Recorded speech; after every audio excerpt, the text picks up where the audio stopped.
نحمدہ و نصلی علی رسول الکریم اما بعد اعوذ باللہ من الشیطان الرجیم بسم اللہ الرحمن الرحیم فسبحان اللہ حین تمسون وحین تصبحون ولہ الحمد فی السماوات والارض وعشیا وحین تظہرون یخرج الحی من المیت ویخرج المیت من الحی ویحیی الارض بعد موتها وکذالک تخرجون ومن آیاتہ ان خلقکم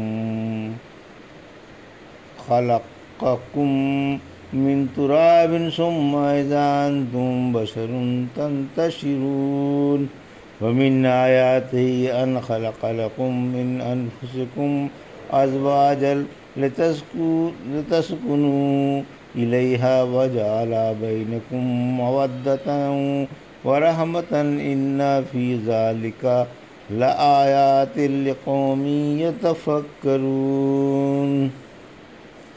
ابھی آپ نے سورہ روم کی آیت 17 سے 21 کی تلاوت سماعت فرمائی۔ ان آیتوں کا ترجمہ اور تفسیر اس طرح ہے: فسبحان اللہ حین تمسون وحین تصبحون، آیت 17۔ وَلَهُ الْحَمْدُ فِي السَّمَاوَاتِ وَالْأَرْضِ وَعَشِيًّا وَحِينَ تُظْهِرُونَ، آیت 18۔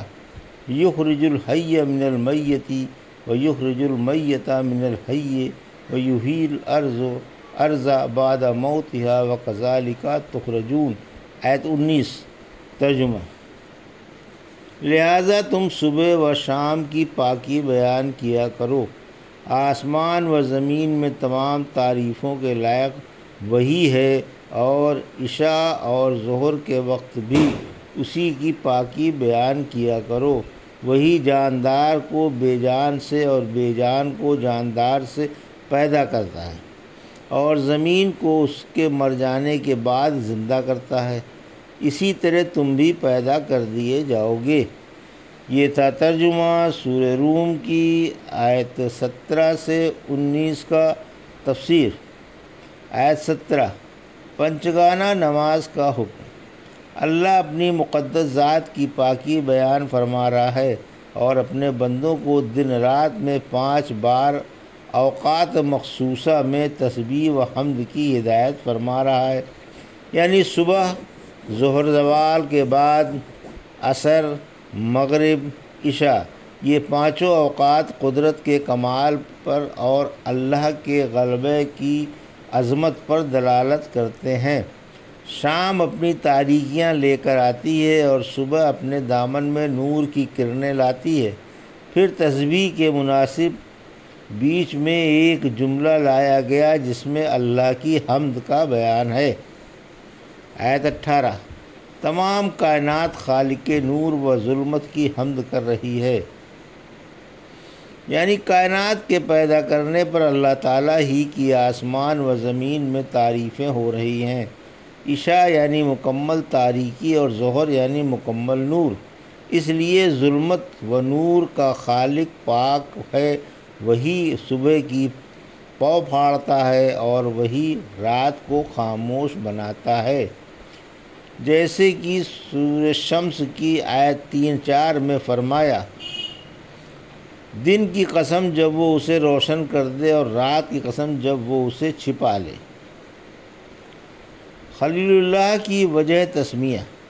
رحمت عالم صلی اللہ علیہ وسلم نے فرمایا: کیا میں تم کو نہ بتاؤں کہ اللہ نے حضرت ابراہیم علیہ السلام کا، جنہوں نے شرعی احکام پر پورا عمل کیا، خلیل اللہ کیوں نام رکھا؟ اس لیے کہ آپ روزانہ صبح و شام یہ پڑھا کرتے تھے: فسبحان اللہ حین تمسون وحین تصبحون ولہ الحمد فی السماوات والارض وعشیا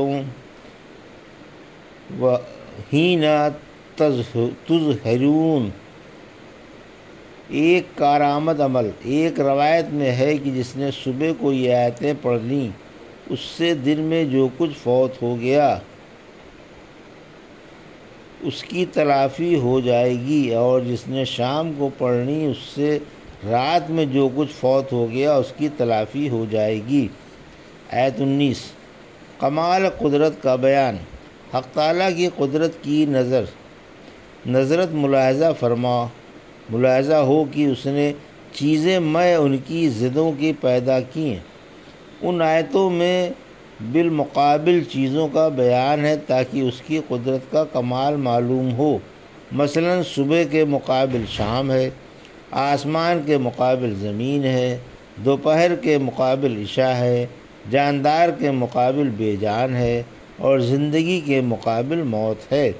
وہی اناج سے نباتات پیدا کرتا ہے اور نباتات سے اناج، مرغیوں سے انڈے پیدا کرتا ہے اور انڈوں سے مرغیاں، نطفے سے انسان پیدا کرتا ہے اور انسان سے نطفہ، اور کافر سے مومن پیدا کرتا ہے اور مومن سے کافر۔ وہی زمین کو اس پر موت طاری ہو چکنے کے بعد از سر نو زندہ کر دیتا ہے۔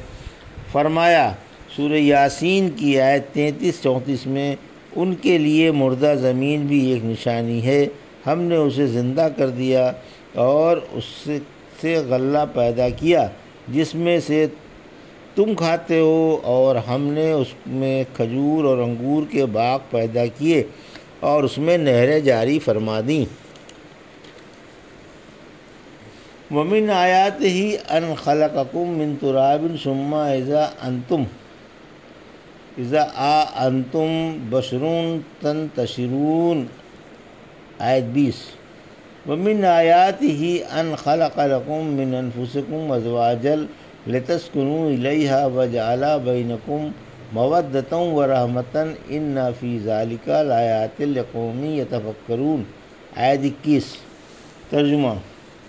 اور اس کی نشانیوں میں سے ایک یہ بھی نشانی ہے کہ اللہ نے تم کو مٹی سے پیدا کیا، پھر اچانک تم انسان بن کر چلنے پھرنے لگتے ہو۔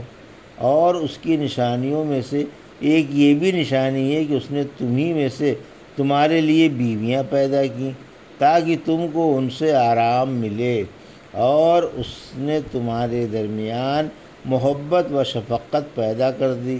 واقعی اس میں سوچنے والوں کے لیے بڑی بڑی نشانیاں ہیں۔ یہ تھا ترجمہ آیت 20-21 کا۔ تفسیر آیت 20 عظمت باری کی چند نشانیاں۔ اللہ کی عظمت و کمال قدرت کی ایک یہ بھی نشانی ہے کہ اس نے تمہارے باپ آدم کو براہ راست مٹی سے پیدا کیا اور تم کو نطفے سے، پھر یکایک تم انسان بن کر چلنے پھرنے لگے، لہذا تمہارا خمیر مٹی سے ہے، پھر ایک ناچیز منی کے قطرے سے جو ایک حسین صورت اختیار کر لیتا ہے، پہلے منجمد خون بنتا ہے، پھر گوشت کا لوتھڑا، پھر انسانی شکل کا، ہڈیوں کا ڈھانچہ، پھر اللہ ان ہڈیوں پر گوشت چڑھا دیتا ہے، پھر اس میں روح پھونک دیتا ہے، روح کے آتے ہی وہ سننے بھی لگتا ہے اور دیکھنے بھی لگتا ہے۔ پھر جب بچہ پیدا ہوتا ہے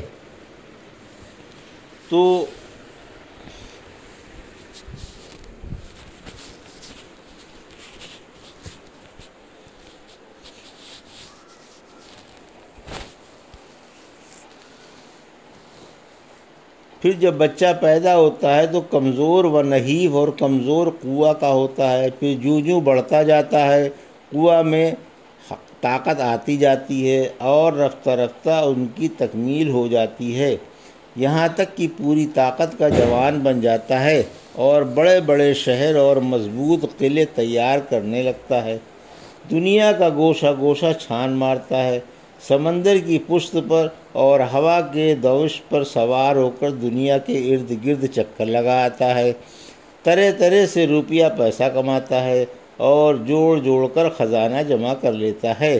اس میں غور و فکر کا مادہ بھی ہے اور منصوبوں اور تدبیروں کی صلاحیت بھی، یہ رائے اور مشورے بھی دیتا ہے اور دنیا اور آخرت کے کاموں کے حاصل کرنے کے لیے علم و دانائی بھی سیکھ لیتا ہے۔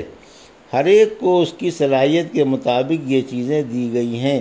پھر بھلا وہ ذات کیوں نہ پاک ہو جس نے انسان کو پیدا کیا، اس کا صحیح اندازہ کیا، اسے دنیا کی سیر کرائی، اس کے تابع تمام کائنات بنائی، اسے روزگار کمائی کے فن سکھائے تاکہ زندگی برقرار رکھ سکے، اور علوم و فنون میں، غور و فکر میں، حسن و جمال میں، خوشحالی و بدحالی میں، اور سعادت و شقاوت میں، ان سب میں تفاوت رکھا۔